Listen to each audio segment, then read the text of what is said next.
Welcome back to our channel DMT logics. ఈ రోజు క్లాస్లో web interface designing technologies 5th sem honours వాళ్ళకి కొన్ని టాప్ 20 ఇంపార్టెంట్ క్వశ్చన్స్ ని ఇక్కడ డిస్ప్లే చేయడం జరిగింది. ఫస్ట్ యూనిట్ లో సార్ 20 అన్నారు, ఎక్కువ క్వశ్చన్స్ ఉన్నాయి నా. ఇక్కడ HTML మీద ఇమేజెస్ అడుగుతాడు, టేబుల్ అడుగుతాడు, లిస్ట్ అడుగుతాడు, ఫ్రేమ్స్ అడుగుతాడు. ఈ నాలుగులో ఏది వస్తుందో మనం చెప్పలేం. సో ఈ క్వశ్చన్స్ అన్ని చదవండి. చిన్న చిన్న క్వశ్చన్స్ ఇవి 5 నిమిషాల లోపు వచ్చేస్తాయి, అందుకే ఎక్కువ క్వశ్చన్స్ ఇచ్చాను.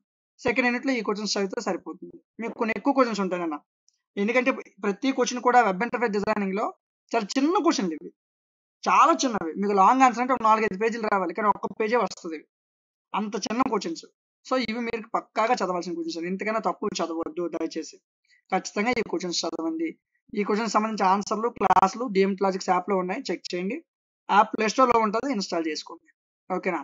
ఇన్స్టాల్ చేశాక లాగిన్ వియా ఓటీపీ అనే ఆప్షన్ ఉంటుంది, క్లిక్ చేయండి. మీ నెంబర్ ఇవ్వండి, లాగిన్ అయిపోండి. లోపలికి వచ్చాక సెమిస్టర్లు కనిపిస్తే 5వ సెమ్ అండ్ 6వ సెమ్ క్లిక్ చేయండి. కొద్దిగా స్క్రోల్ డౌన్ చేస్తే కంప్యూటర్ పేపర్లు అన్నీ కనిపిస్తాయి. వెబ్ ఇంటర్ఫేస్ డిజైనింగ్ 199 రూపీస్ ఉంటుంది కోర్సు. సో కోర్సు తీసుకోక ముందే మీరు కంటెంట్ మీద క్లిక్ చేస్తే పీడిఎఫ్లు క్లాసులు ఉంటాయండి, పీడిఎఫ్లు క్లాసెస్ ఉంటాయండి. అవి మీకు పీడిఎఫ్ క్లిక్ చేస్తే ఓపెన్ అవుతుంది, ఫస్ట్ యూనిట్ ఓపెన్ అవుతుంది, చూడండి. క్లాసులు కూడా క్లిక్ చేయండి, ఫస్ట్ యూనిట్ క్లాసులు ఓపెన్ అవుతాయి, వినండి. విని మీకు నచ్చితేనే కోర్సు తీసుకోండి. ఓకేనా? ఏ సబ్జెక్ట్ అయినా అలాగే ఉంటుంది. కంటెంట్ అండ్ డెమో ఆప్షన్ ఉంటుంది. మీరు వీడియోలు క్లాసులు వినండి, పీడిఎఫ్లు చూడండి, నచ్చితేనే కోర్సెస్ని తీసుకోండి.